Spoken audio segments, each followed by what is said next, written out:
Margaret Simmons pulled her suitcase up the cracked concrete of her driveway, each step dragging not just her luggage but the weight of 3 long weeks away. The Arizona sun had been kind to her bones, but not to her spirit.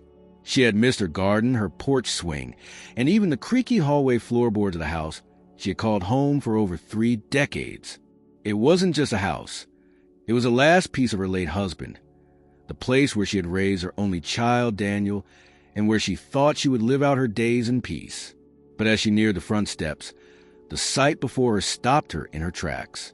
There, on the lawn, lay her life, her antique rocking chair, the quilt her mother had made, boxes stacked hastily, some slightly open, revealing framed photos, kitchen utensils, even a stack of crossword puzzle books she kept by her bed. Her clothes were folded badly and tossed into plastic bins.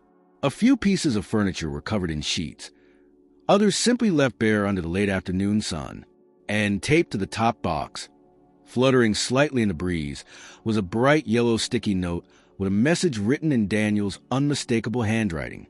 "Sorry, Mom. My in-laws are moving in. There's no more space." Margaret stared at it. Her hand didn't tremble. Her jaw didn't clench. She just looked. A neighbor across the street peered through their curtains and quickly ducked out of sight. A car drove by slowly, the driver casting a glance of curiosity that turned into quiet disbelief. Still, Margaret said nothing. She bent down, picked up a box of books, heavier than it looked, and opened the trunk of her car. She moved with a calm precision, as if she had been expecting this moment. Each trip from the yard to her car was deliberate, almost serene. She didn't curse. She didn't shout. She didn't call Daniel or knock on the door. In fact, she didn't even look at the house again. Once the last box was in the trunk and the back seat filled with her clothes and what valuables she could fit, she closed the car door and stood for a moment by the driver's side. The sticky note was still there, fluttering, stubborn, clinging. She walked over, peeled it off gently, folded it in half, and tucked it into her coat pocket. Then she got in the car and pulled away. She didn't drive toward the downtown motels or toward the homes of old friends who might offer a couch and sympathy. She didn't go to a shelter or call Daniel or post about it on social media in a fit of outrage. Instead, she took a quiet road out of the neighborhood, past the grocery store she had frequented for decades, past the school Daniel once attended, past the park where she had taken to play on tired Sunday afternoons. Every landmark, every tree-lined street whispered memory, but she didn't slow down. After 30 minutes of driving in silence, she turned onto a smaller, less maintained road in a different part of town. Here, the houses were older, the sidewalks cracked, the trees taller. She parked in front of a modest brick building, nothing fancy, but clean and solid. She got out, walked around to the trunk, and retrieved a single key hanging from a chain around her neck. It had been there for 2 years, unnoticed by anyone. Not once had she taken it off. She climbed the stairs slowly, not from fatigue, but from habit. At the second-floor landing, she slid the key into a worn brass lock and pushed the door open. Inside was a cozy, sun apartment. Hardwood floors, soft lighting, a small kitchen, a comfortable armchair, and a tidy bedroom already made. The air smelled faintly of lavender and lemon. She stepped inside, closed the door, and locked it behind her. Margaret set her bags down and walked over to the window. From here, she could see the tops of the trees swaying gently in the breeze, the world going on as if nothing had happened. She let out a breath she hadn't realized she was holding. There was no anger on her face, no sadness either, only the quiet expression of a woman who had prepared, a woman who had seen the signs long ago, read between the lines, and made her choice. She opened a small drawer in the living room side table and removed a manila folder labeled, "Just in case." Inside were documents, copies of keys, passwords, and the deed to a house. Her house. She smiled, not because she had won anything, but because she had not been defeated. Margaret turned on the kettle, took out a tea bag, and sat in the armchair with a book she hadn't finished reading in Arizona. Her phone buzzed with a message from Claire. "Hope you found somewhere." She didn't reply. She simply put the phone down on the coffee table and turned the page. Because Margaret had found somewhere. She had always had somewhere. She just never told anyone. Not yet. And as night fell over the quiet apartment, Margaret closed her book and whispered to no one, "Let the games begin." Margaret woke early the next morning, before the first glimmers of light stretched across the window pane. The apartment, though modest in size, felt warmer than any space she had known in recent years. She moved with quiet certainty, as if every step, every movement, had been choreographed long before necessity demanded it. She boiled water for coffee, her fingers brushing the rim of her favorite mug, one of the few items she had brought from the house, not because it held sentimental value, but because she had quietly placed it in her trunk weeks earlier on her last visit before the Arizona trip. She had known, not the details, perhaps, but she had known enough. With the coffee in hand, she stepped out onto the small balcony. Below, the neighborhood began to stir. A man in a faded hoodie walked a tiny dog with more energy than size. A delivery van idled near the corner. A teenager zipped past on a skateboard. All of it felt removed from betrayal, still fresh in her chest. But Margaret had never been one to sulk. Back inside, she opened her closet and pulled out a single file box, neatly labeled with thick black marker. Phase 2. She placed it on the table and lifted the lid. Inside were folders, receipts, spare keys, and a second cell phone, purchased in cash at a Walmart in New Mexico. She powered it on. No missed calls. No voicemails. Just the clean silence of a line used for one purpose only: preparation. There had been signs. Years ago, not just from Claire, but from Daniel too. The sideways glances when she made dinner for them. The whispering in the hallway when they thought she couldn't hear. The too polite smiles from Claire's parents at last year's Thanksgiving dinner. Margaret hadn't missed any of it. She simply chose silence over confrontation. But silence had never meant weakness. Margaret sipped her coffee and picked up the spare key ring from the folder. Each key had a color tab: green for a storage unit, paid for 12 months in advance, blue for the safety deposit box downtown, red for the mailbox tied to her new legal address. She sorted them, pocketed the one she needed, and slid the folder back into the box. By 8 o'clock, she was already outside, dressed in comfortable slacks and a light cardigan, blending into the early rush of commuters and retirees. She walked a few blocks to the storage facility, where her code still worked perfectly. Inside, she checked the boxes, made a quick inventory, and added a few small items from the car, things she hadn't had time to properly store during yesterday's rush. A few knickknacks, a jewelry box, her wedding album. Nothing sentimental was left at the house. She had removed those slowly, methodically, over months. At 10 o'clock, she arrived at a nearby cafe, where she was already known by her first name. She ordered a tea and sat at a quiet corner table by the window. Across from her sat a woman in her 30s with short, practical hair and a sharp eye, Cynthia Kerrigan, an independent financial advisor who had once helped Margaret restructure her late husband's pension. They hadn't spoken in almost a year, but Margaret had kept her card. Cynthia raised an eyebrow. "So what's the occasion?" Margaret offered a small smile.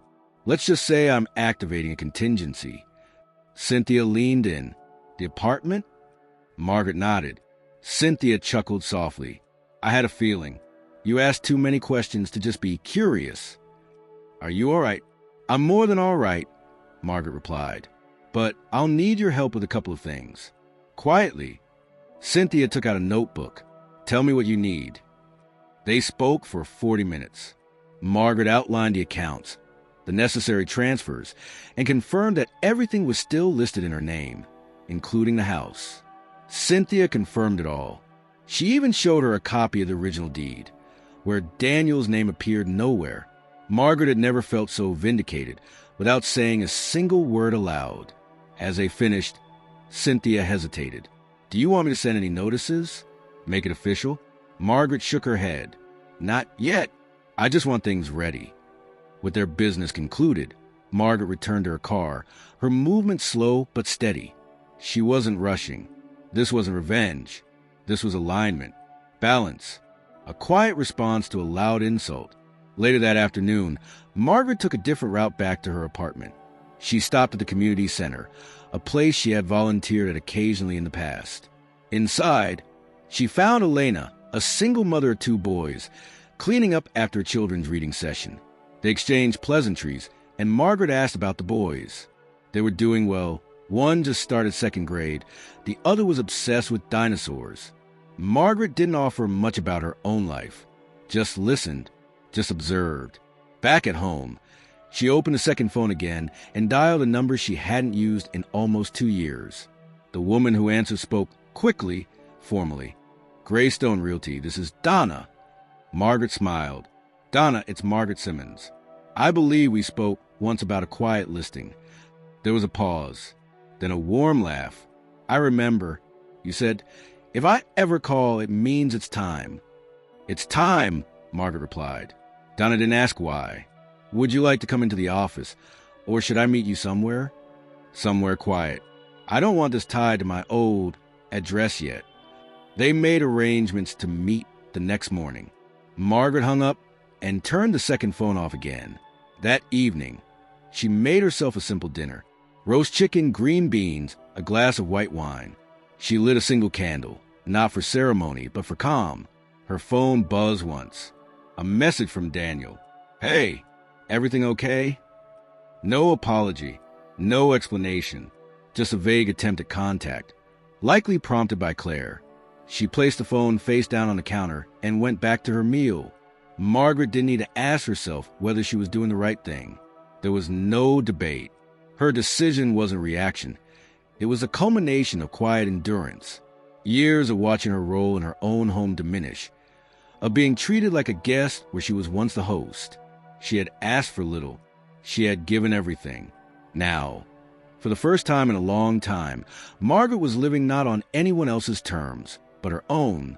And by the time the stars came out over her small, quiet apartment, Margaret Simmons had already decided what the next 3 days would look like.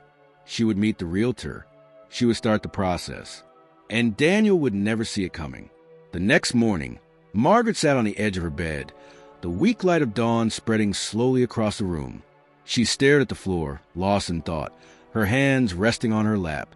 The decision to sell the house had not been made yesterday, nor the day before. The wheels had been turning much earlier, long before a single item of hers ever touched the front lawn. 2 years earlier, on an ordinary Tuesday in September, Margaret had come home from the grocery store to find the kitchen unusually quiet. She set down her bags and was halfway through unpacking when she heard voices. Daniel and Claire in the living room. The door was only partially closed, and their tones, though hushed, were strained. "She's not leaving any time soon," Claire was saying, her voice sharp. "You said this was temporary." "I know," Daniel muttered, "but I can't just kick her out." Claire exhaled loudly. "She's been here almost 3 years. We're trying to start a life, Daniel. We're not kids anymore. We need space. My parents could move in, help us with a down payment.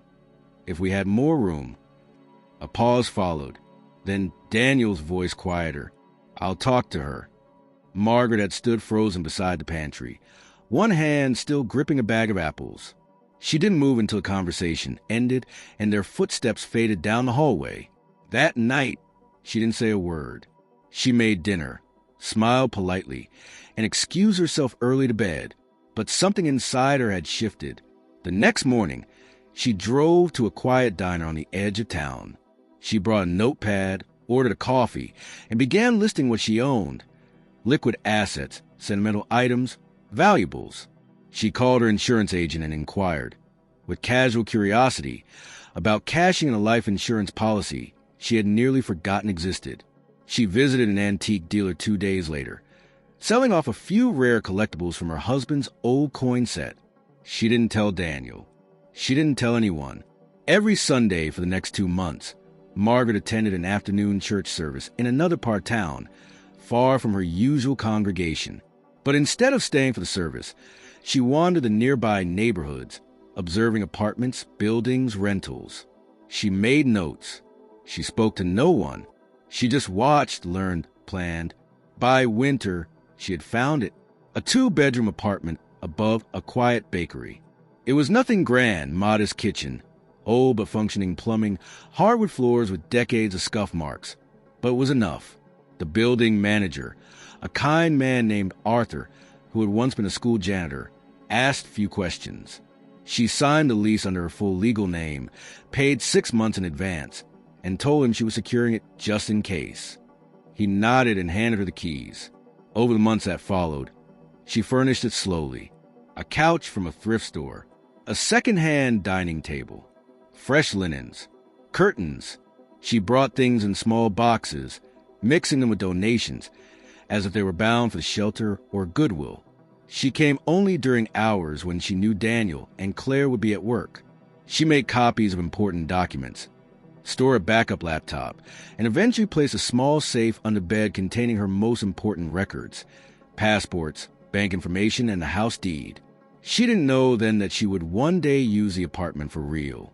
But every time Claire's comments got sharper or Daniel's indifference deeper, she'd drive by, park across the street, and just sit for a moment, knowing it was there gave her strength. One day, nearly a year ago, Claire came home from a visit to her parents' place, excited. Margaret was on the porch, pruning her plants, when she overheard the conversation. They said they'd help with the renovations, Claire said, her voice high with enthusiasm. They might even stay for a few months. Months? Daniel sounded uncertain. It'd just be temporary. They'd help us convert the guest room. We could finally remodel the bathroom, too. Daniel didn't answer. Margaret clipped a dead bloom and watched the petals fall. The next day, she added another 6 months' rent to the apartment and made sure the utilities were automatically paid. Her careful nature meant every detail was accounted for. No one knew, not Daniel, not her friends, not even her sister in Arizona. It was hers alone. As spring turned into summer, the distance between her and her son grew. She began to notice the small ways Claire changed the house. The furniture rearranged, the kitchenware swapped, her favorite chair moved to the garage. There was always an excuse. But she understood what was happening. One evening, as the sun dipped behind the trees, Daniel passed her in the hallway. He barely made eye contact. No words, no questions. Margaret stood there after he was gone, her hand resting lightly on the wall. That night, she quietly packed a small suitcase with essentials and took it to the apartment. It was the first time she had stayed there overnight. She didn't cry. She didn't rage. She simply lay in bed, staring at the ceiling, knowing exactly what she would do if the day ever came. And then it did. Now, sitting at her small kitchen table in the apartment she had prepared with such precision, Margaret reflected not on the betrayal, but on the foresight. Her choices had not been reactive. They had been rooted in years of watching, listening, and quietly stepping back as her place in her own life was slowly rewritten. She pulled out a notebook where she kept a personal log, dates, thoughts, financial notes. Flipping to a page from over a year ago, she read a single line she had written in her neat handwriting. It's not paranoia if you're right. Outside, rain began to fall in light, steady drops. Margaret stood and moved to the window. Across the street, a boy in a yellow raincoat was laughing as he jumped in puddles, his mother pulling him gently along. The sight made her smile, not with bitterness, but with something softer, like release. Her phone buzzed again. This time, a message from Claire. "Hey, just checking in. Haven't heard from you. Hope you're okay." No apology, no acknowledgement of the lawn, the note, the silence that followed, just a performance of politeness. Margaret deleted the message without reading it twice. She turned off the light and went back to her bedroom, pulling a soft sweater over her shoulders. On the dresser was a photo of her late husband, Robert, taken on a camping trip in the 70s. He was smiling, hair wild from the wind, eyes squinting against the sun. She picked up the frame and whispered, "You'd be proud." Then, without fanfare, she set it down and picked up the folder labeled Phase 3. It was time to meet the realtor. The air inside the old house had shifted, not in temperature, but in atmosphere. As Claire unlocked the door, balancing a bouquet of lilies and a bag of groceries, she stepped into the front hall with a practiced smile. Behind her came her parents, Richard and Barbara, each carrying a suitcase. Daniel followed silently, holding his father-in-law's briefcase with the caution of someone unsure if he was being helpful or intrusive. There was no discussion about where Margaret was. No mention of the front yard incident. The house had been emptied of her presence, both physically and in conversation, as if the problem had removed itself without confrontation. Claire walked briskly toward the kitchen, humming something tuneless as she placed the flowers into a tall ceramic vase Margaret once used for sunflowers. She didn't ask where the old vase had gone. She didn't care. Barbara circled the living room like a hawk with a clipboard in her hand. We'll need a better rug. And the curtains, those will have to go.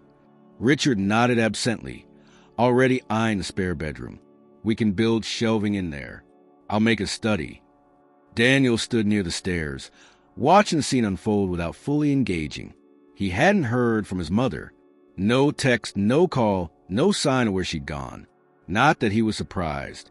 She had always been quiet, self-contained.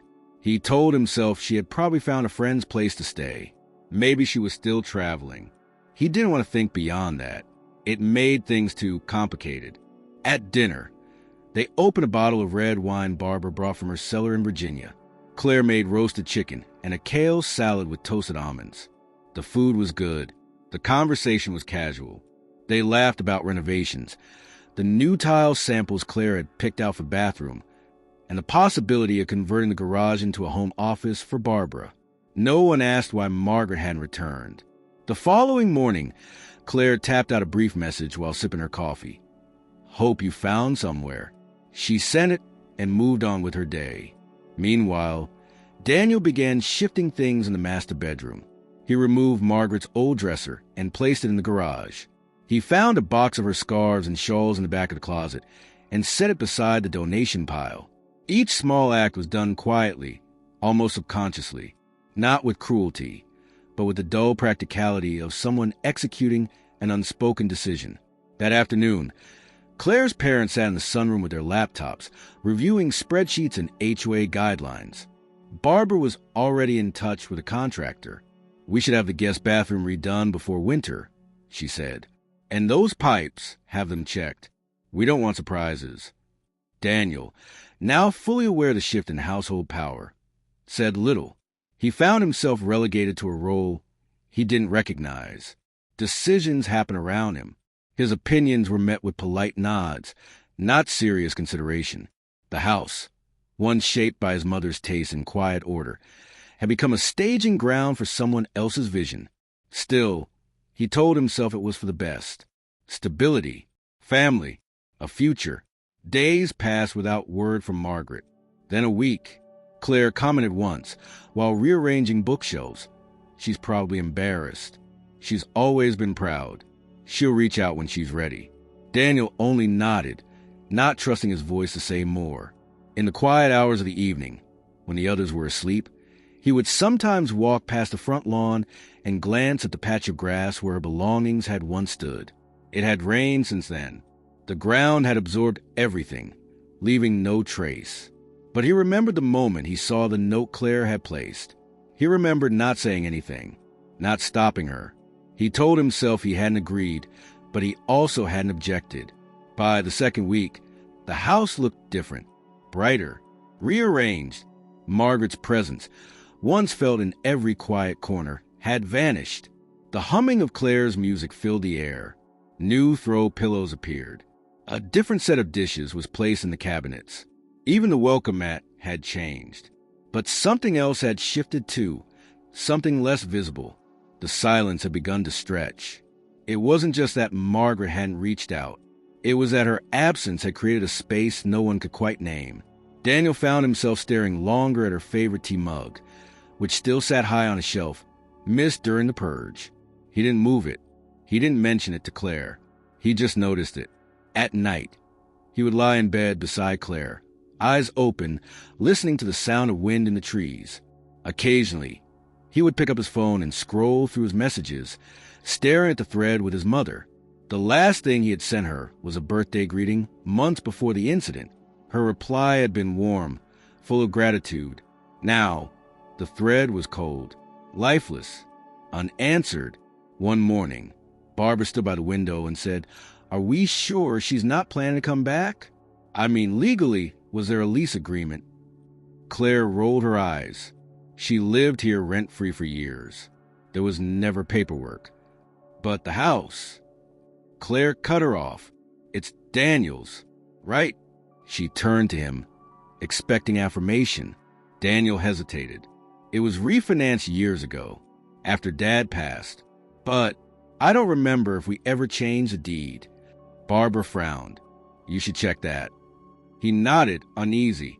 That evening, Daniel pulled out a box of documents from the closet and started sorting through them. Claire was upstairs with her mother, reviewing paint samples.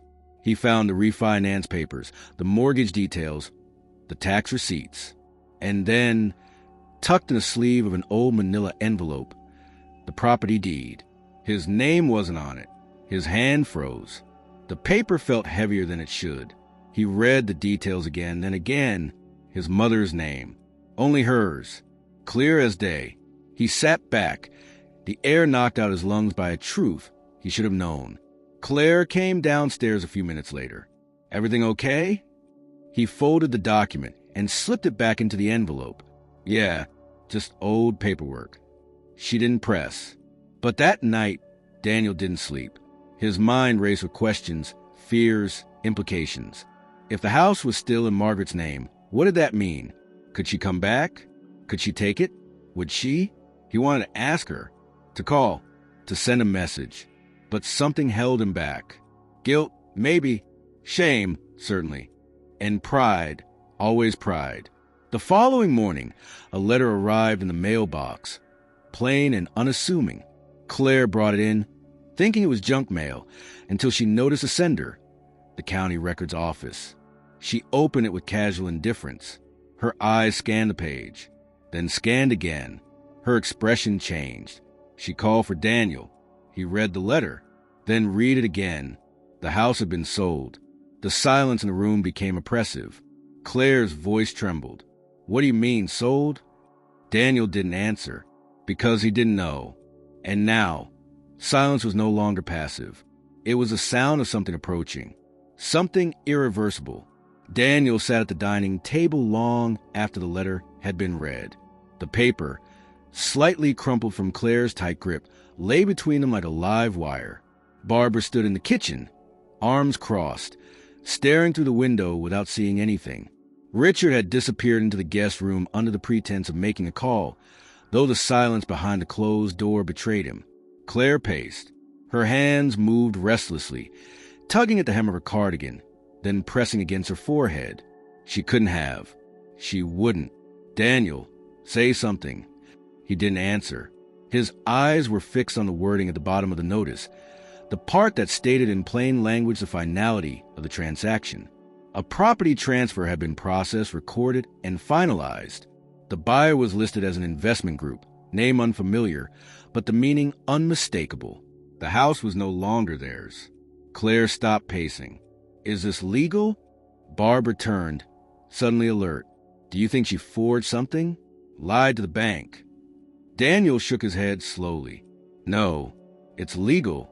He had spent the night poring over documents after finding the deed still in Margaret's name, and now this letter confirmed it. She hadn't just planned a quiet exit. She had executed a complete transfer of ownership without so much as a word to him. Claire dropped into the chair across from him. She blindsided us. Daniel looked up. We put her things on the lawn. Claire recoiled slightly. That wasn't supposed to be the end of it. I thought she'd just stay with her sister for a while. She was already gone, Daniel said, voice flat. We just didn't know it. Silence crept back into the room. Not the indifferent kind of before, but a colder, more pointed silence. One that vibrated with consequences. 2 days later, a formal notice of eviction arrived, this time from the buyer's attorney. 30 days to vacate. The language was professional, impersonal. But beneath the legal jargon was a clear message. There would be no negotiation. The property had changed hands, and the new owners wanted it cleared. Claire read the notice 3 times, her face turning from disbelief to panic. Where are we supposed to go in 30 days? My parents just got here. We've started renovations. Barbara spoke sharply. You need to call her. She'll undo this.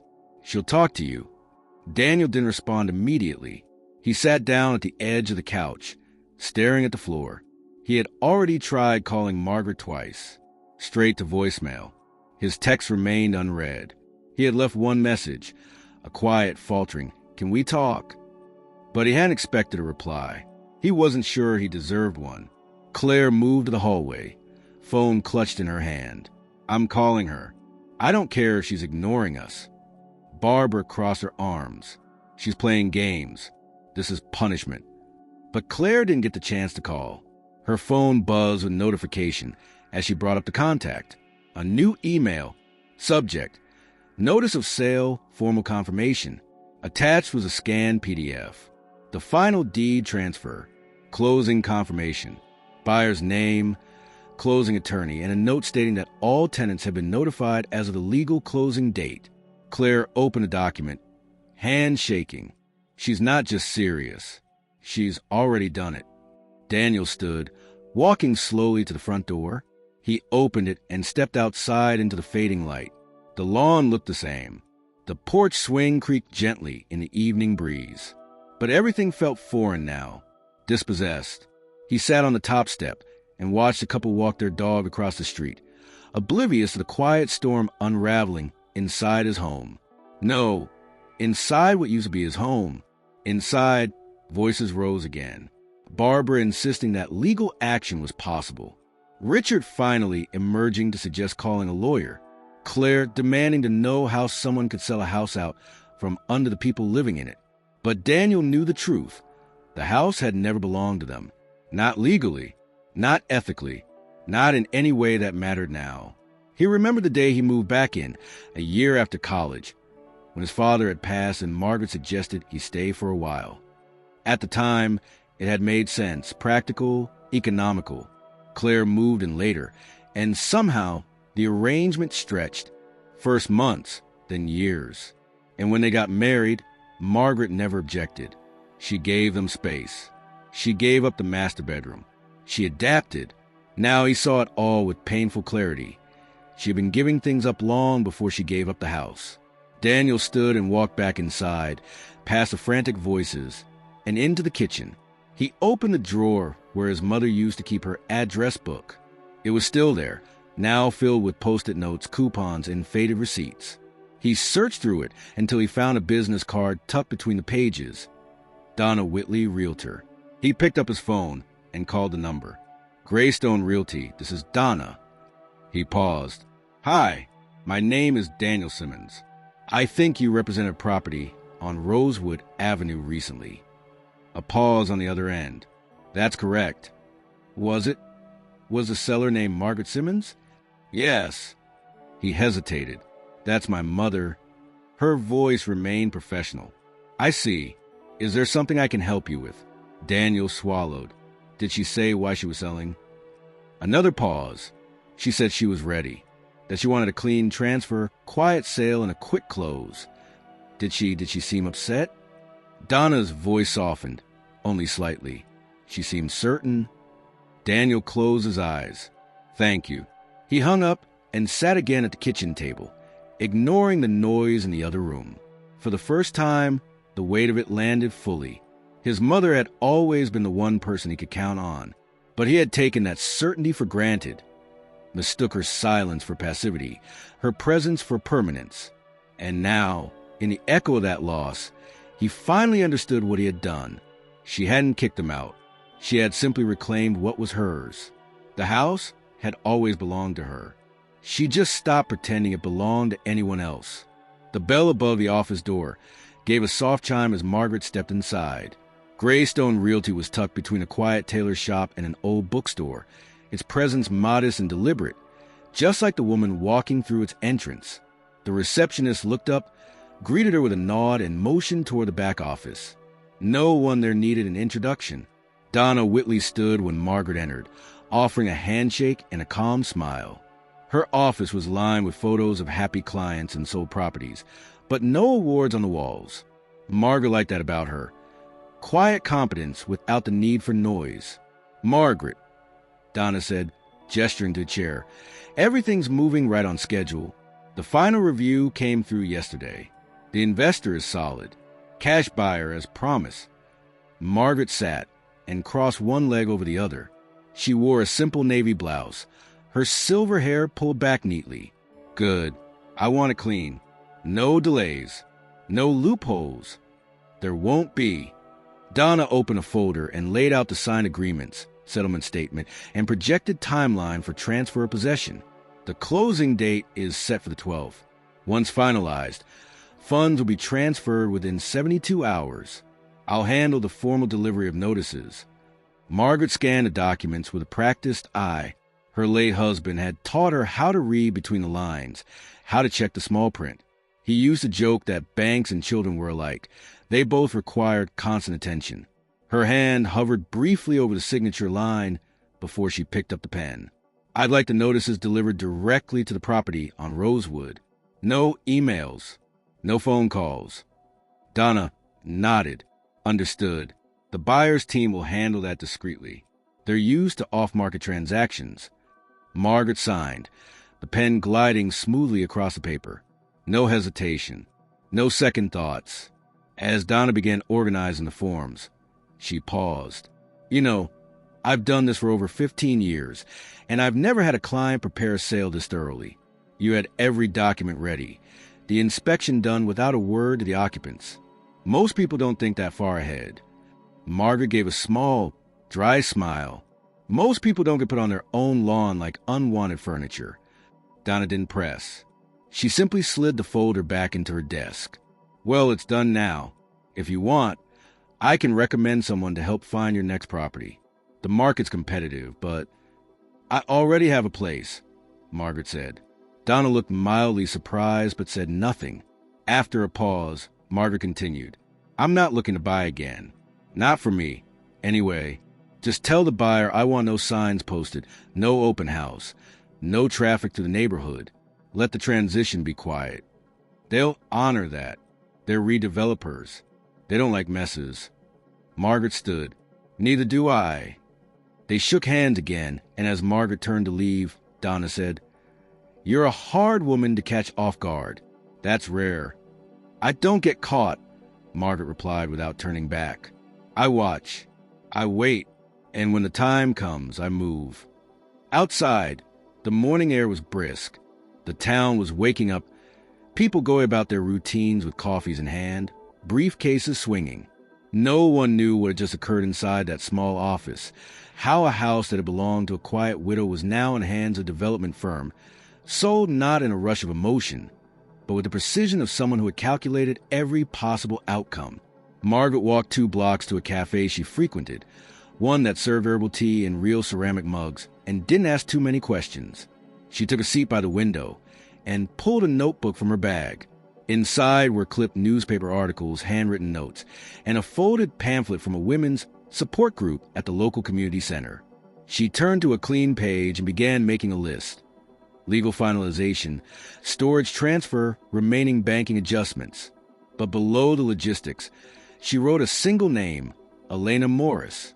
Elena was the young mother she had met again last week, the one from the community center. 2 boys, a part-time job, no reliable housing. Margaret had watched her hustle with quiet desperation, the same kind Margaret recognized from the early years of her own marriage, when money was thin and everything depended on whether the car started on a cold morning. The duplex Margaret had recently toured was still available. She hadn't told anyone she was interested in purchasing it. The down payment would be easy once the house sale cleared.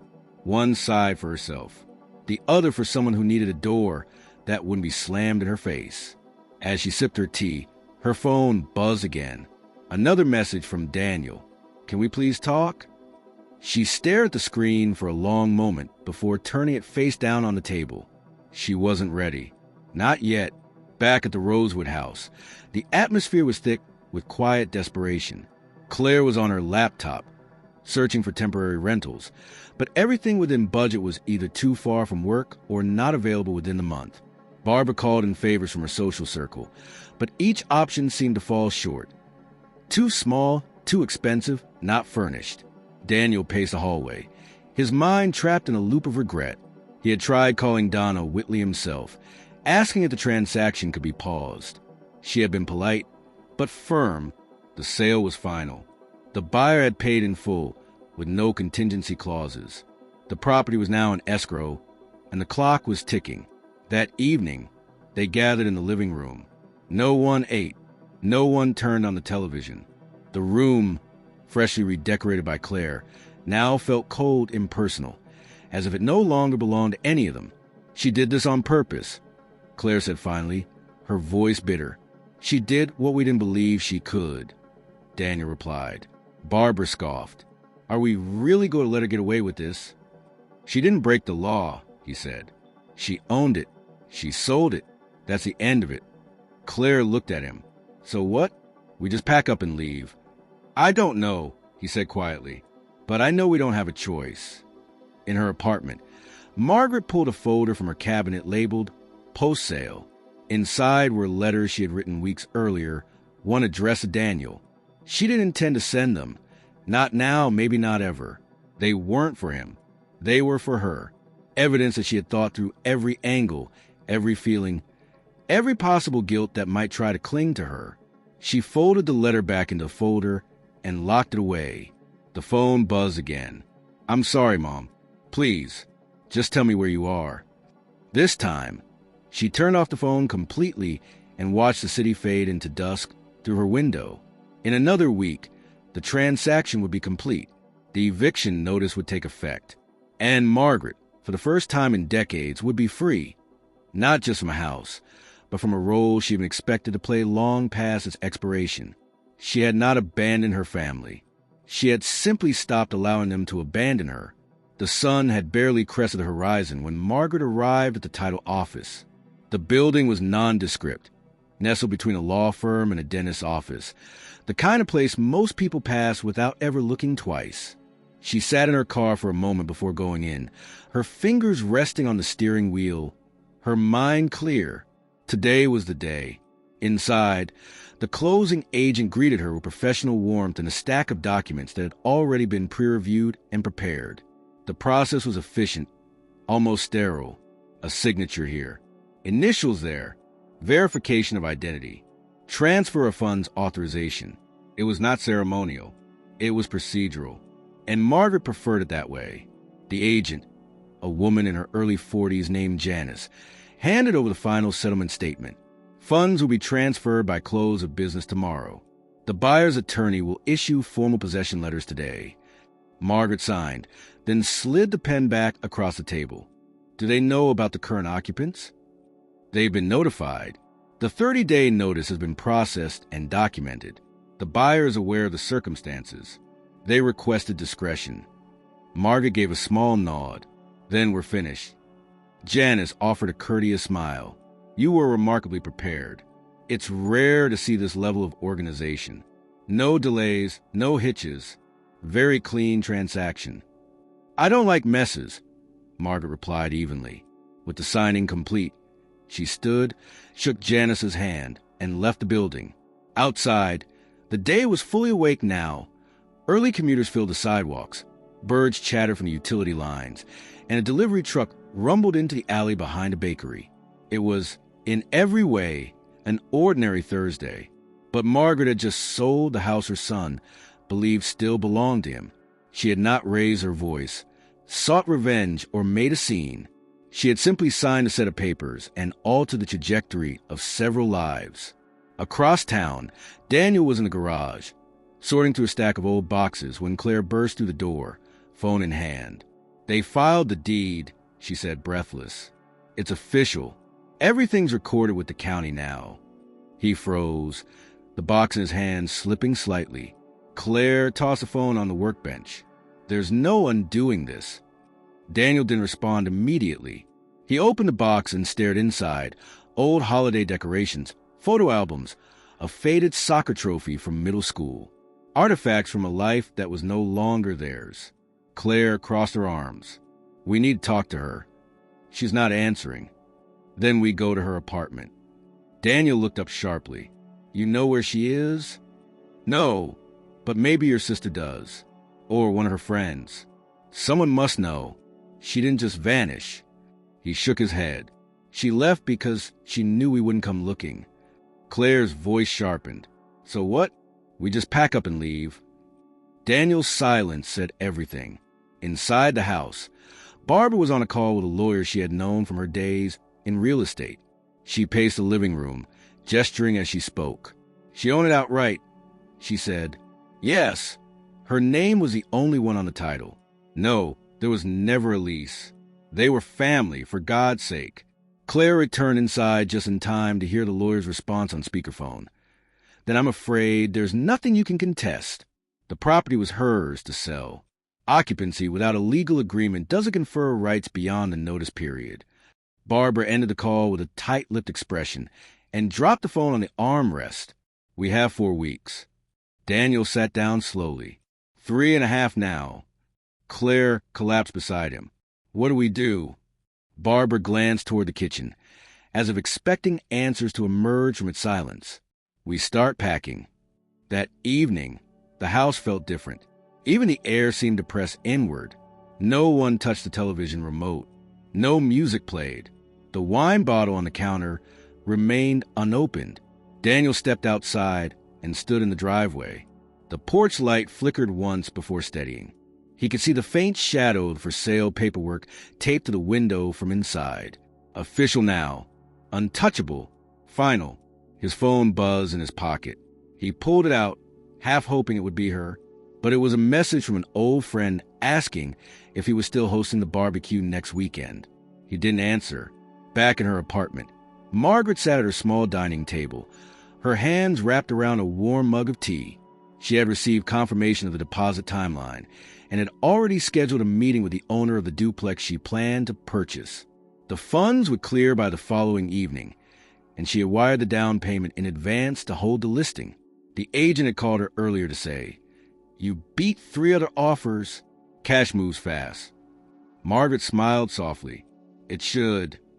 Later that night, she pulled a single photograph from a drawer. It showed a much younger version of herself, Daniel as a child in her arms, Robert standing behind them. The image was worn around the edges, but intact. She set it beside her cup and traced Daniel's face with her thumb. She had loved him so deeply. Still did. But love, she had learned, did not mean allow yourself to be erased. The doorbell rang just after 9 o'clock. Margaret wasn't expecting anyone. She moved to the peephole and froze. Daniel. She didn't open the door. He stood there for almost 5 minutes. Knocked once. Then again, softer. Finally, he spoke. "I know you're in there." No response. "I just want to talk. I didn't know you'd really do it. I didn't think we'd end up like this." She listened, not moving. "I didn't fight for you," he said, voice strained. "And now you're gone. And I can't even ask you to come back, because it's not yours anymore, because you gave it up." He stepped back. Or maybe you took it back. Silence again. Margaret waited until she heard his footsteps fade, then returned to the table. The photograph still lay beside her tea, undisturbed. She picked it up, slid it back into the drawer, and turned out the light.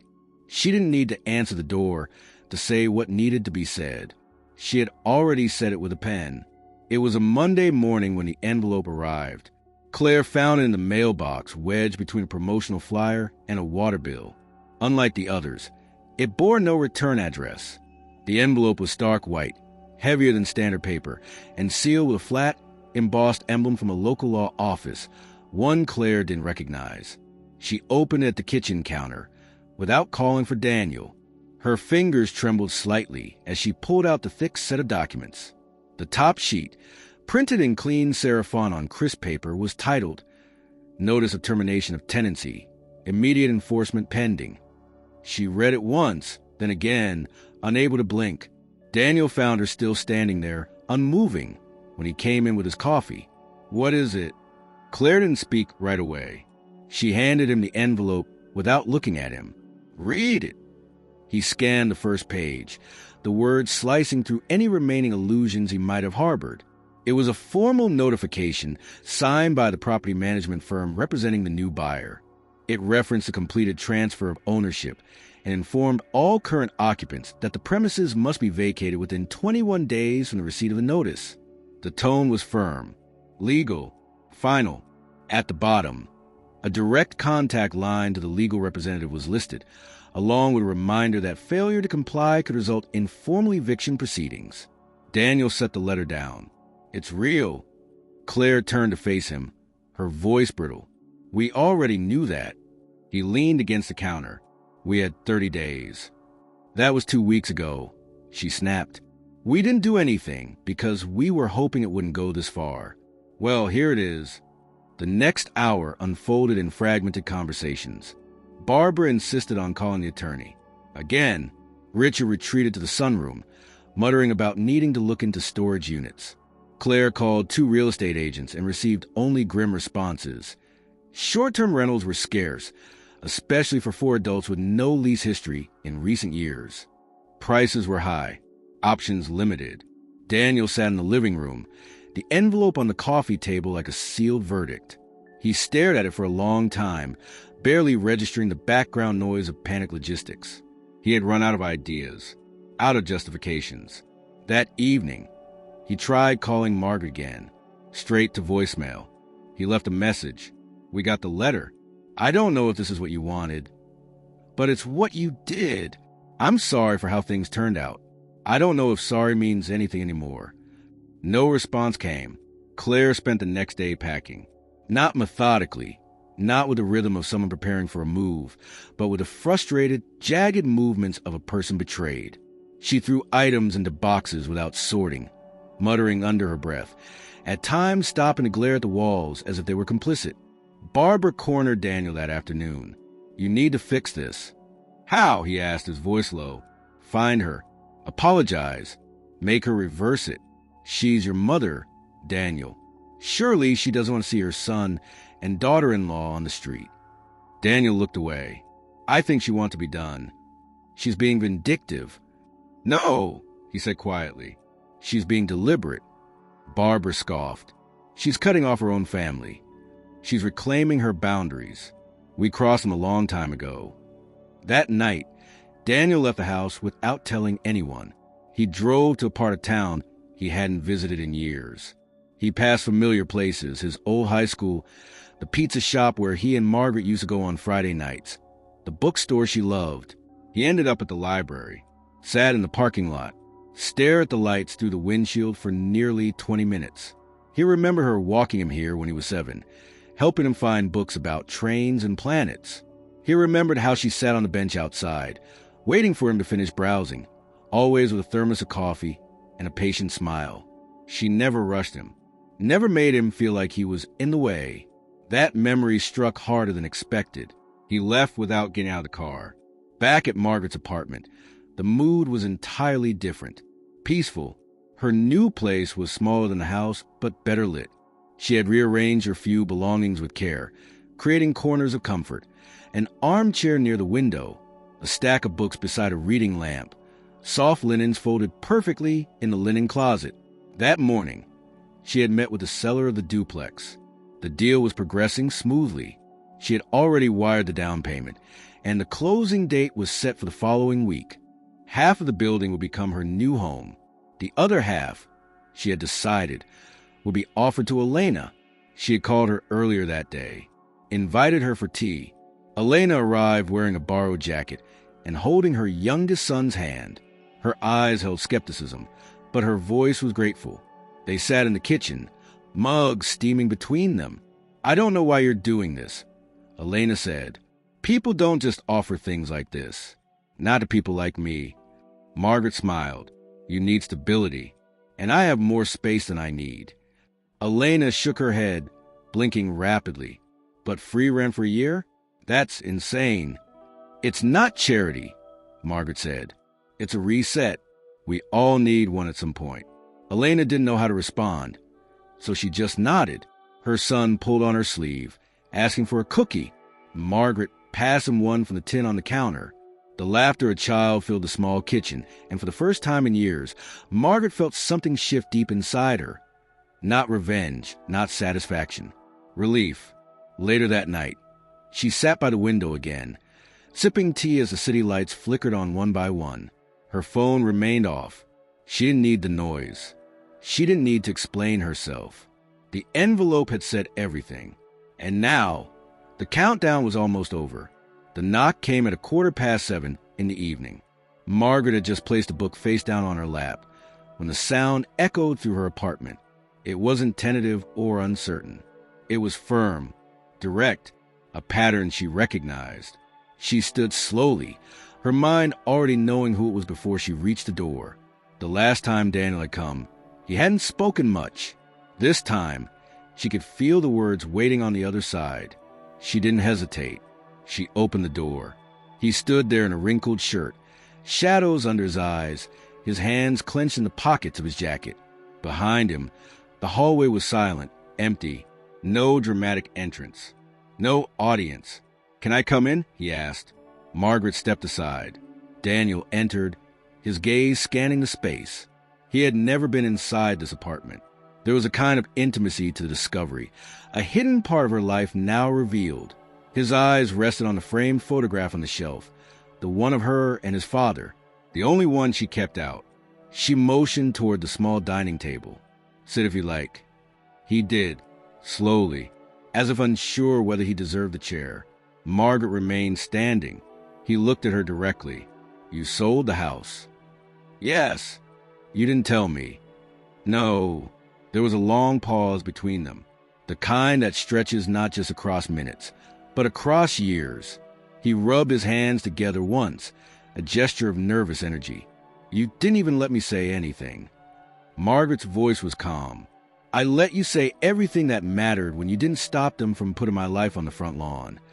Daniel flinched. "I didn't know Claire would actually." "You didn't stop her," she interrupted. "You didn't open the door. You didn't call me. You let it happen." His jaw tightened. "I made a mistake." "You made a decision," she corrected. "And I made one, too." He exhaled. "I thought it was just temporary, that you'd be back." "You thought wrong." Another silence fell. Margaret sat down across from him. Her eyes were steady. "You wanted space. I gave it to you. I didn't mean for it to go this far. But it did. And now you're here because that space got uncomfortable." He didn't answer. "I'm not punishing you," she said. "This isn't vengeance, Daniel. This is reality. You and Claire built a life that didn't include me. I just finally stopped pretending it did." He swallowed hard. "You were always so quiet. I thought maybe you'd just let it go." "That's the problem," she said. "You never once asked what I needed. You assumed I'd stay out of the way forever, that I'd be grateful for leftovers, for silence, for whatever space you chose to give me." His voice cracked. "I didn't mean for you to feel that way, but I did." Daniel leaned forward, his elbows on the table. "You never told me about this place. You never told me you were planning. Because I knew you wouldn't listen until it was too late." She watched him carefully, letting that truth settle. "I let you believe I was dependent," she said, "because it was easier, because it gave you peace. But I was never helpless, Daniel. I just didn't want to break your illusion." He lowered his eyes. "I kept quiet through every rolled eye, every closed door, every whisper between you and Claire about how long I'd stay. I gave up the master bedroom. I cooked your meals. I watched your dog when you traveled. I did everything a mother is supposed to do, and I asked for nothing." She paused.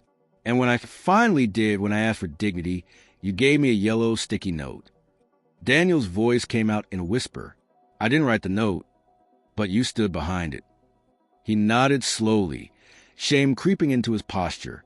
She leaned back. The house was revenge. It was a boundary, a line you didn't see until you tripped over it. He looked up, his voice low. "What now?" "Now you move on, like I did." His brow furrowed. "That's it. What more is there?" "I don't know. Maybe something left between us." Margaret was quiet for a moment. Then she said, "There is, but not in that house. That version of us died on the lawn." Daniel looked away, his throat tight. "I'm not angry," she said. "I've made peace with this." He nodded. I haven't. She softened slightly. You will. He stood slowly, unsure what to do next. His hands hovered at his sides, then finally fell into his pockets. I'm sorry, he said, for all of it. She gave him a small nod. I believe you. He took a step back, then turned toward the door. Before leaving, he paused. Do you want to call? Sometime. Margaret looked at him for a long moment. When you have something to say, not just something to fix. He opened the door, stepped into the hallway, and left without another word. Margaret closed the door gently behind him and stood there for a moment, listening to the quiet. It wasn't empty. It was still. Later that night, she made herself a simple dinner and sat by the window as the street lights flickered on. She didn't replay the conversation in her head. She didn't wonder if she had said too much or not enough. She simply felt the weight lift. For the first time since it all began, there was nothing left unsaid, and that, she realized, was its own kind of peace. By the end of the week, the packing became frantic. The urgency that once lingered at the edge of every conversation had now taken center stage. Claire's voice was clipped when she spoke, her movement sharp as she folded clothes into mismatched suitcases. Barbara no longer offered opinions, only questions about logistics, phone calls to storage companies, and brief updates from real estate contacts that yielded the same answer each time. Nothing available. Richard had already left. He claimed a business emergency, but no one questioned it. The truth was simpler. He wanted no part of the unraveling. The living room, once redecorated in bright colors and expensive throw pillows, now looked like a storage facility. Boxes stacked to the ceiling, labels hastily scribbled, plastic containers sealed with duct tape. The house no longer resembled a home. It had become a countdown. Claire stood by the fireplace with a utility knife in her hand, eyes scanning what little remained. Do we even know where we're going? Daniel sat on the stairs, exhausted. There's a short-term rental in Oak Ridge.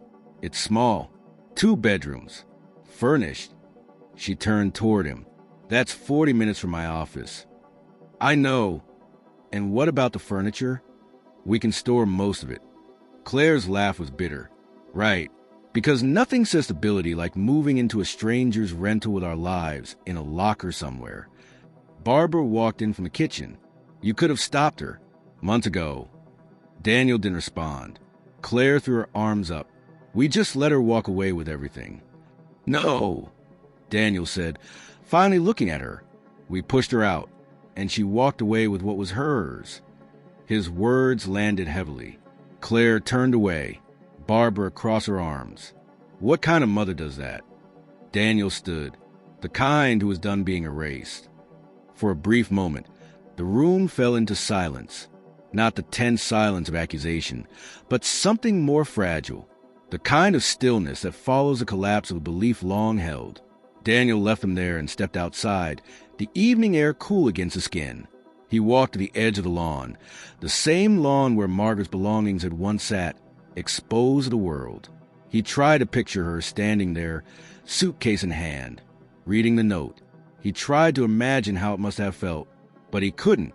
Not completely. Not yet.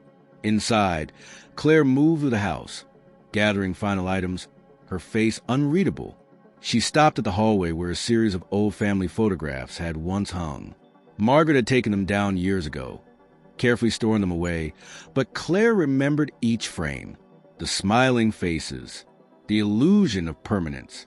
By Saturday, the movers arrived. 2 men, young and efficient, didn't ask questions. They packed what was left into the truck, while Claire double-checked every drawer. Barbara supervised, making calls between boxes. Daniel carried the last load to the car himself, a battered shoebox filled with papers from Margaret's desk, items no one else had touched. He placed the box gently in the back seat, then stood for a moment in the driveway, staring at the porch. The swing creaked slightly in the breeze. It was the only thing left untouched. They drove away just after noon. In her apartment across town, Margaret watched the sky darken from her balcony. She didn't know the exact hour they would leave. She hadn't asked, but something in her settled that day, a quiet knowledge that the chapter had closed. She spent the afternoon finalizing the paperwork on the duplex. The keys were now hers. A simple exchange, a signature, and a wire transfer had sealed it. She visited the property that evening, walked through the rooms, and opened each window to let in the breeze. She stood in the kitchen and imagined Elena and her boys across the hall, filling the space with laughter, toys, and life. It made her smile.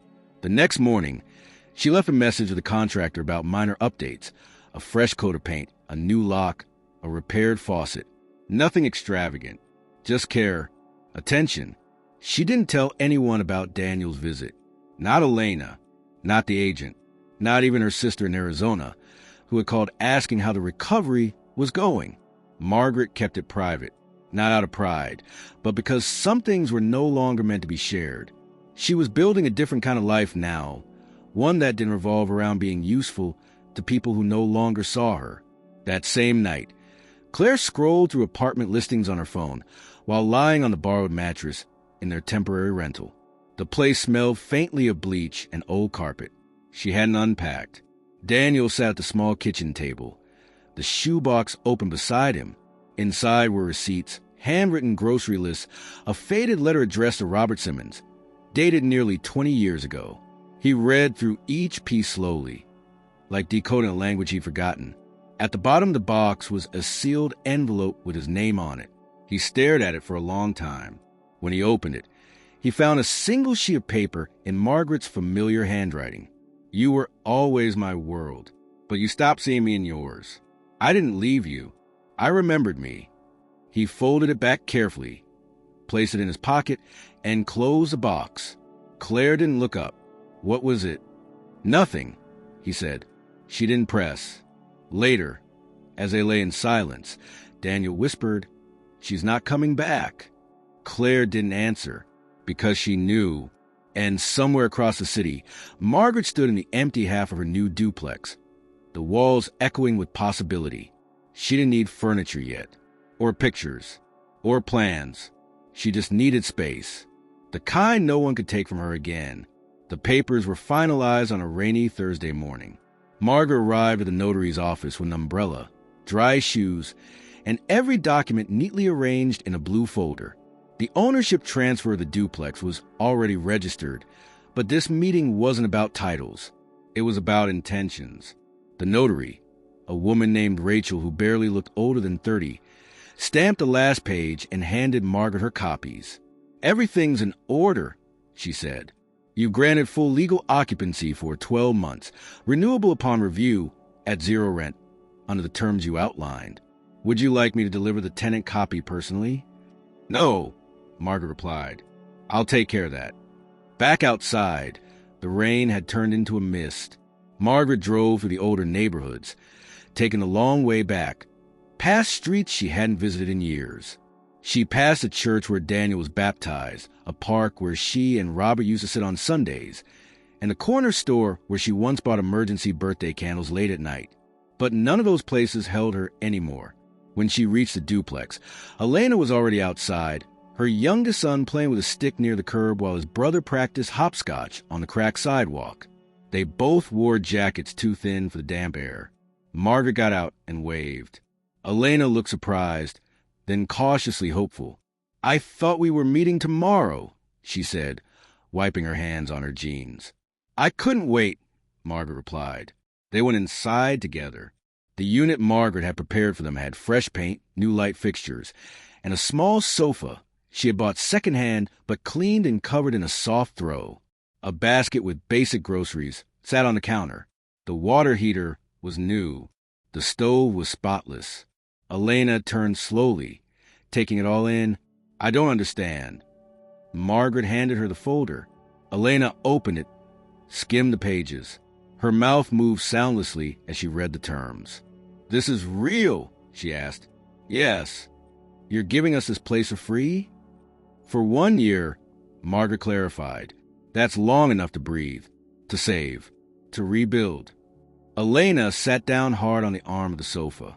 Her voice cracked. "Why?" Margaret sat beside her. "Because someone once did something kind for me when I had nothing. And because I know what it's like to be invisible in your own home. Elena looked down at the folder again. I don't know how to thank you. You don't have to. Just use the time well. The boys ran in, oblivious to the weight of the moment. They argued over a toy truck, laughter rising above the tension. Margaret watched them for a moment, then stood. I'll let you settle in, she said. I live just next door. If you need anything, you knock, day or night. Elena stood too, suddenly overwhelmed. She stepped forward and hugged Margaret tightly. No words passed between them. That evening, Daniel sat on the edge of a hotel bed, scrolling through his phone when a message popped up from an old neighbor. Is it true your mom's giving her new place to some random woman from the shelter? He stared at the message for a long time. There was no malice in the wording, just curiosity, but it felt like a slap. He searched her name online and found a small article in a local newsletter. Retired resident transforms duplex into transitional housing for single mother. There was a photo, Margaret and Elena standing side by side, smiling softly. The story praised Margaret's quiet generosity, noting her choice to remain anonymous to press. The reporter had only used her first name. Daniel read the article twice. He showed Claire. She didn't say anything. For the first time, Daniel realized that Margaret hadn't just moved on. She had expanded. She had taken the pain, the isolation, the betrayal, and turned it into something useful, not to prove a point, not to perform, but because it was who she had always been when no one was watching. The person he discarded had become the lifeline someone else needed. He stood and left the hotel room without telling Claire where he was going. He drove across town, past their old house, now stripped of their memories, its windows dark, and parked in front of the duplex. The porch light was on. Through the window, he could see the children playing with building blocks on the floor. Elena was cooking something on the stove. He didn't knock. He turned and looked at the second unit. Margaret's curtains were closed, no lights visible. He returned to the car and drove away. Margaret, standing behind those curtains, watched him go. She hadn't moved to the window. When she saw his car pull up, she had just stood still, not frozen, not afraid, just present. When he left, she let the curtain fall and turned back to her book. She had nothing more to say. Her actions had spoken louder than any apology he could offer. And now, someone else was building a new life because of it. Autumn crept in quietly, brushing the edges of the city with golden leaves and colder mornings. The light outside Margaret's duplex softened as September wore on, and the routines of her new life settled into something steady. Most mornings began the same way. Margaret would brew her tea, sit by the window overlooking the small patch of grass between her side of the duplex and Elena's, and watch the world wake up. The boys played outside before school, laughing too loudly and running in zigzags, while Elena called from the hurry and zipped their coats. There was a rhythm to it now, familiar and comforting. Elena had taken a second job cleaning offices in the evenings and started attending GED prep classes on Saturdays. Margaret watched her pace shift over the weeks, not with weariness, but with purpose. There was a kind of transformation that didn't show on the surface, but lived in the way someone stood, the way they unlocked their door with confidence instead of caution. Margaret never asked for anything in return. She helped quietly when needed, picking up groceries, watching the boys when Elena had a night shift, but never intruded. She had become a presence in their lives, not a condition. One Tuesday afternoon, Margaret stopped by the community center to drop off a donation. A few jackets, children's books, canned goods. As she was leaving, the receptionist handed her a plain manila envelope. "This came for you," the woman said. "It was dropped off this morning. No postage, just your name." Margaret took it without expression, but her fingers closed around it more tightly than necessary. She nodded once, then left without a word. Back at the duplex, she waited until her tea was steeped before sitting at the kitchen table and opening it. Inside was a single sheet of paper. No greeting, no closing. Just 5 short sentences, handwritten in ink she recognized. "I'm sorry. I was wrong. I should have said something sooner. You didn't deserve how we treated you. Thank you for reminding me who you are." No name signed. No return address. But Margaret knew who it was from. She folded the paper carefully and held it between her hands. Not with trembling, not with bitterness. She simply absorbed it, each word like a weight she hadn't realized she'd been carrying until now. There was no anger in her. She had released that long ago. What remained was something quieter, more complex, a kind of grief not for what was lost, but for what never fully was. The boy she raised had become a man she no longer recognized. And then, somewhere through the pain, that man had started to see her again, even if it was too late to rebuild what once was. She rose from the table and walked to the small cabinet where she kept important things. In the back, behind her passport and insurance documents, was a wooden box that had belonged to Robert. Inside were old letters, his wedding band, and a few photos of Daniel as a child. Margaret added the note to the box without ceremony. She didn't need to display it, reread it, or use it as a token of reconciliation. It had arrived. That was enough. That evening, Elena knocked on her door with a warm casserole and a wide smile. "I made extra," she said, "and I didn't want it to go to waste." Margaret took the dish with a quiet thank you and invited her in. They sat at the table, while the boys played with puzzles on the rug. Elena glanced around and asked, "You okay?" Margaret nodded. "Better than I've been in a long time." They ate in silence for a few minutes, the kind of silence that didn't need filling. Eventually, Elena said, "I think you saved us." Margaret shook her head. "No, you did that. I just opened the door." Elena reached across the table and placed her hand gently over Margaret's. "I hope someone does for me what you did for us. Someday, when I'm strong enough." "You're already strong," Margaret replied. "You just haven't had the space to prove it." That night, Margaret lit a candle near the window, not for anyone else but for herself. It was a quiet ritual she hadn't done in years, something she and Robert used to do after long days, not out of spirituality, but to mark the end of one moment and the beginning of another. She let the flame burn as she tidied the kitchen, folded laundry, and prepared for bed. When she finally lay down, she looked out the window once more, the light from a candle casting soft shadows on the wall. Her mind didn't wander to the past. It didn't revisit conversations or replay what she should have said. There was nothing left unsaid. The message had come. The words had been read. And now, for the first time in a long time, Margaret slept without waiting for something to break. The morning began with the sound of laughter drifting through an open window. Margaret stood at her kitchen sink, hands submerged in warm water as she rinsed a small teacup. Outside, the leaves had begun to shift into shades of amber and deep red. It was mid-October now, the kind of morning where the sun hung low but bright, casting long golden rays across the grass. In the yard between the two duplex units, Elena's youngest was chasing a balloon, his boots stomping through fallen leaves, his giggles high-pitched and unrestrained. His brother sat on the front steps with a cereal bowl, kicking his heels against the wooden risers. Margaret dried the cup and set it back in its place. There was no rush in her movements, no urgency in the air, just calm. She had spent the weekend tending to her small backyard garden.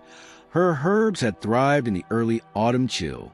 Lavender, rosemary, thyme, all planted not for show, but for use, for scent, for the quiet pleasure of watching something grow with care. Across the way, Elena opened her front door, called out a reminder about school starting soon, and the boys began their slow, reluctant retreat inside. Margaret waved gently, and Elena waved back. It had been almost 2 months since the house was sold. She hadn't spoken to Daniel again since the confrontation. A few days after the handwritten note arrived, he sent one final message. It was brief. A thank you, this time not laced with guilt or requests. Just acknowledgement. Margaret didn't reply. She had forgiven him already, but forgiveness didn't mean restoration. It didn't mean opening the same door and expecting different results. Her life now was smaller, but richer. She volunteered at the community center again, quietly behind the scenes. She baked for the monthly food drives, helped stock the shelves, and even started teaching a basic budgeting class for women trying to rebuild their financial independence. They called her Miss Margaret, and some of them had no idea she was the one funding half of the housing program through anonymous donations. It wasn't secrecy. It was humility. One afternoon, while sorting donations in the center's back room, a woman asked her, "Weren't you the one who used to live in that big house on Rosewood?" Margaret paused, then smiled. "I was. Why'd you leave?" She considered the question, then answered simply, "Because I wanted to live somewhere I chose." The woman didn't question her further. Later that week, Margaret received a postcard in the mail from Arizona. Her sister had written in large, looping script, asking when she'd come visit again. Asterisk, bring a sweater this time. The message ended. We might finally get real fall weather. Margaret pinned the card to her refrigerator with a small magnet shaped like a sunflower. She had picked it up from a street fair just a few days earlier, a small indulgence that made her smile every time she walked past it. That afternoon, she went for a walk around the neighborhood. Not far, just a few blocks. She passed the old library and waved a librarian who sat out front handing out free books to kids on break.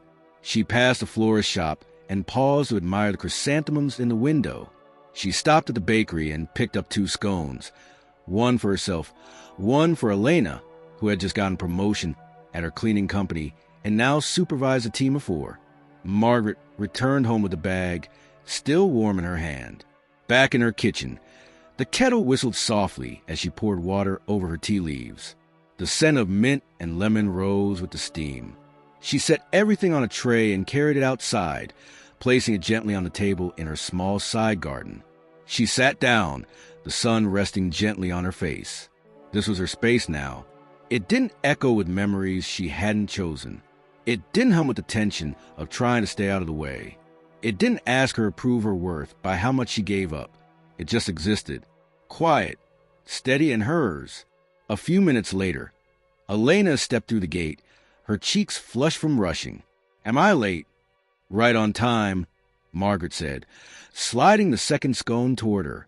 They sat together in the garden, eating in companionable silence. Occasionally, they'd speak about school lunches, about weather, about plans, but more often, they simply shared the space without needing to fill it. At one point, Elena looked at her and said, "I hope I could be someone's Margaret someday." Margaret smiled. "You already are. You just don't know it yet." When the sun began to dip, Elena left to pick up the boys. Margaret lingered, cleaning the cups, brushing crumbs into her palm. She didn't feel old. She didn't feel forgotten. She felt full. That night, before bed, she opened the drawer beside her reading chair and took out the envelope Daniel had left behind. She didn't unfold it. She didn't need to, but she held it for a moment, pressed it between her palms like a stone, like a prayer, like a story she had finally closed. Then she placed it back in its place and turned off the light. In the dark, she walked slowly to her window, looked out at the small garden, the empty street, the quiet world. This was her life now, not what had been taken, but what had been reclaimed. She hadn't lost her family. She had found herself. And sometimes, the best revenge wasn't justice. It was joy. It was freedom. It was waking up each morning knowing she didn't need permission to belong.